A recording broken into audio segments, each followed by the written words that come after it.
Esperanza's breath made smoky vapors in front of her face as she waited for the truck to take her to tie grapevines.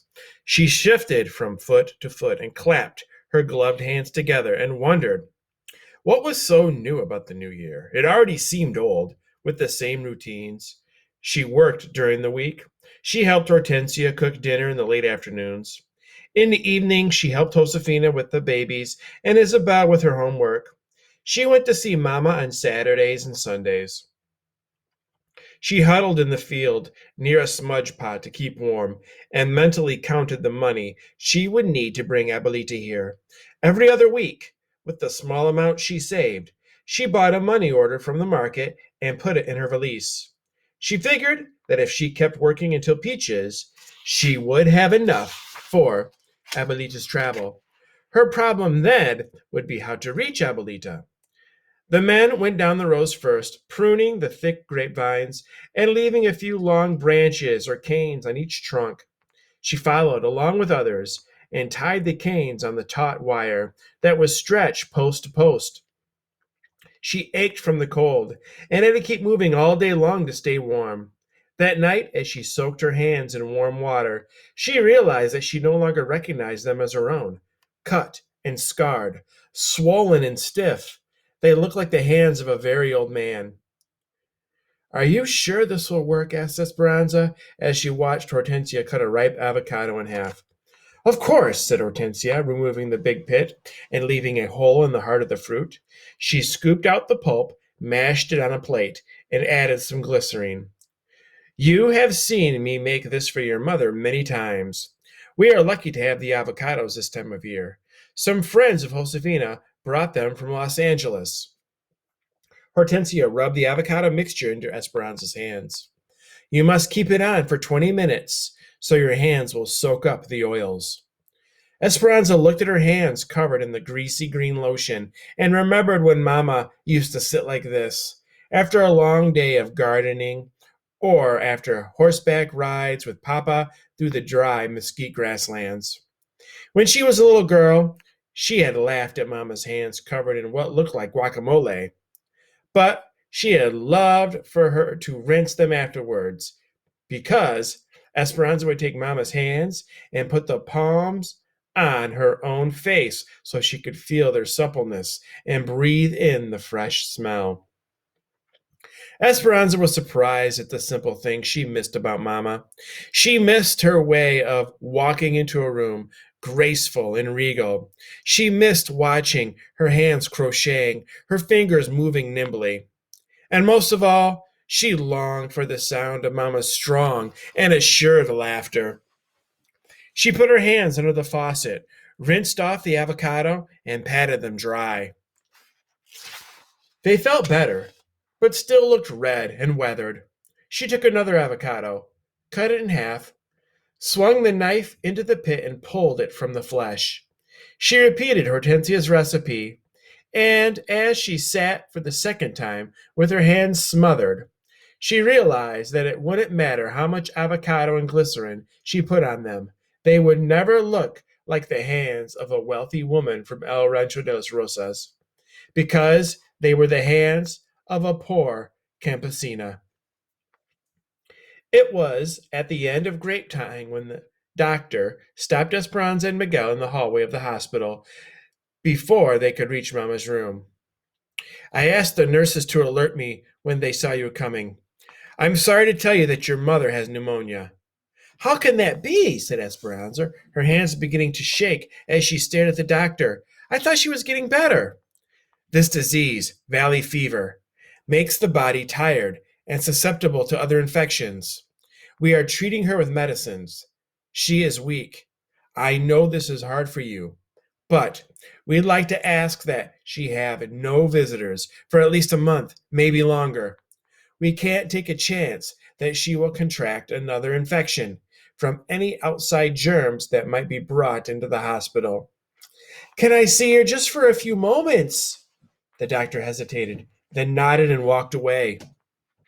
Esperanza hurried to Mama's bed, and Miguel followed. Esperanza couldn't imagine not seeing her for so many weeks. Mama, said Esperanza. Mamma slowly opened her eyes and gave Esperanza the smallest smile. She was thin and frail. Her hair was strewn and bedraggled, and her face was so white that it seemed to fade into the sheets, as if she would sink into the bed and disappear forever. Mamma looked like a ghost of herself. The doctor said I can't come to visit for a while. Mamma nodded, her eyelids slowly falling back down, as if it had been a burden to keep them up. Esperanza felt Miguel's hand on her shoulder. Anza, we should go, he said. But Esperanza would not move. She wanted to do something for Mamma to help her feel better. She noticed the brush and hairpins on the bedside table. She carefully rolled Mamma on her side and gathered all of her hair together. She brushed it and plaited it into a long braid. Wrapping it around Mamma's head, she gently pinned it into place. Then she helped Mamma lie on her back, her hair now framing her face against the white linens like a braided halo, like she used to wear it in Aguascalientes. Esperanza bent down close to Mamma's ear. Don't worry, Mamma. Remember, I will take care of everything. I am working and I can pay the bills. I love you. Mamma said softly, I love you too. And as Esperanza turned to leave, she heard Mamma whisper, no matter what happens. You need to get away from the camp, Esperanza, said Hortensia as she handed her the grocery list and asked her to go to the market with Miguel. It is the first of spring, and it is beautiful outside. I thought you and Josefino always looked forward to marketing on Saturday, said Esperanza. We do, but today we are helping Melina and Irene make enchiladas. Could you go for us? Esperanza knew they were trying to keep her occupied. Mama had been in the hospital for 3 months, and Esperanza hadn't been allowed to visit for several weeks. Since then, Esperanza hadn't been acting like herself. She went through the motions of living. She was polite enough, answering everyone's questions with the simplest answers. But she was tormented by Mama's absence. Papa, Abuelita, Mama. Who would be next? She crawled into bed as early as possible each night, curled her body into a tight ball, and didn't move until morning. She knew Josefina and Hortensia were worried about her. She nodded to Hortensia, took the list, and went to find Miguel. Be sure you tell Miguel to go to Mr. Yakota's market, Hortensia called after her. Hortensia had been right about the weather. The fog and grayness had gone. The valley air was crisp and clean from recent rains. They drove along fields of tall, feathery asparagus plants that she would soon be packing. Citrus groves displayed their leftover fruit like decorations on Christmas trees. And even though it was still cool, there was an expectancy that Esperanza could smell, a rich, loamy odor that promised spring. Miguel, why must we always drive so far to shop at the Japanese market when there are other stores closer to Arvin? Some of the other market owners aren't as kind to Mexicans as Mr. Yakotas, said Miguel. He stocks many of the things we need, and he treats us like people. What do you mean?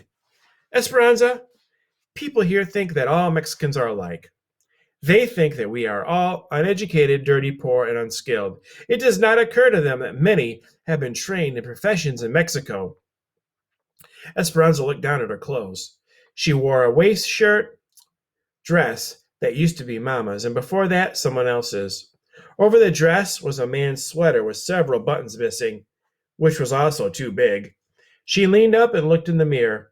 Her face was tanned from the weeks in the fields.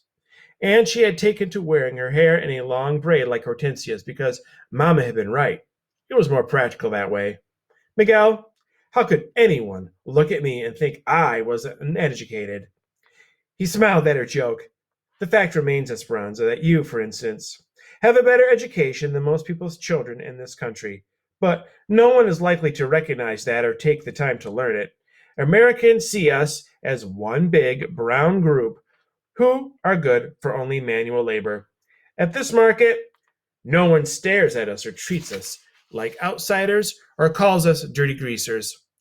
My father says that Mr. Yakota is a very smart businessman. He is getting rich on other people's bad manners. We'll stop there for today.